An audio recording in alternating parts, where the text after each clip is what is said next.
welcome to Leesburg Today's daily update for August 30th. I'm Samantha Bartram.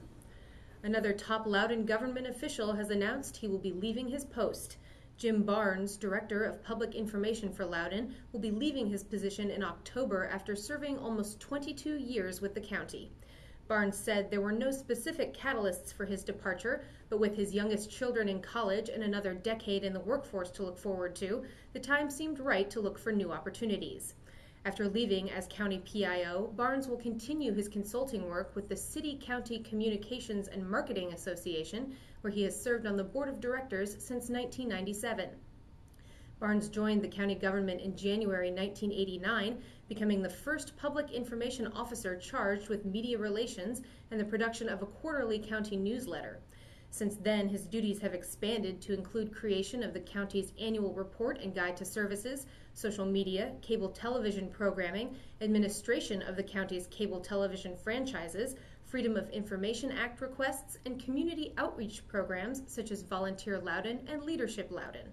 With Barnes at the helm of public information, Loudoun has received more than 40 national awards for its outreach efforts, including accolades for publications, writing, photography, community programs, and special events, including the county's year-long 250th anniversary celebration in 2007.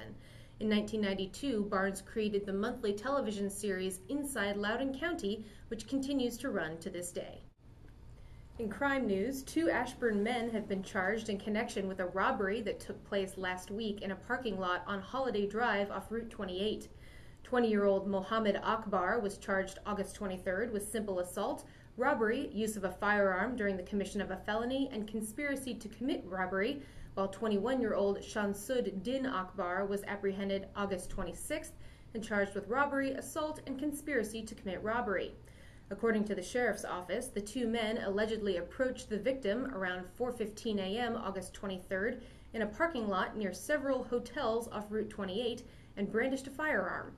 Investigators say the men then took the victim's wallet and cash. The victim received minor injuries during the assault. Suspected narcotics were located at the scene and are believed to be connected to the incident. Both men remain held at the Loudoun County Adult Detention Center without bond. It was a big weekend on the sports field with the finale of the Babe Ruth World Series and a gridiron matchup between Loudoun's 2 newest high schools.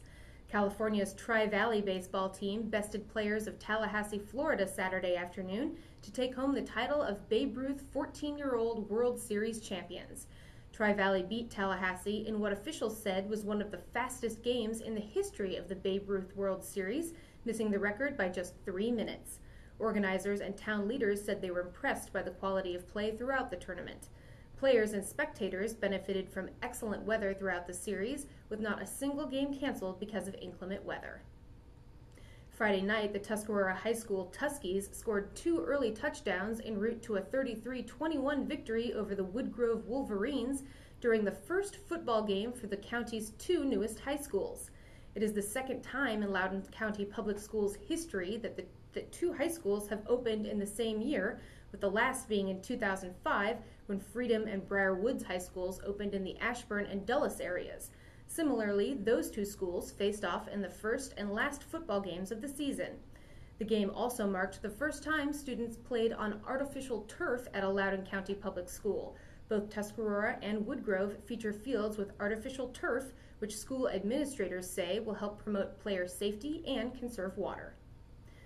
Finally, the Loudoun chapter of the National Alliance on Mental Illness is preparing to host an educational program for family caregivers beginning September 22nd.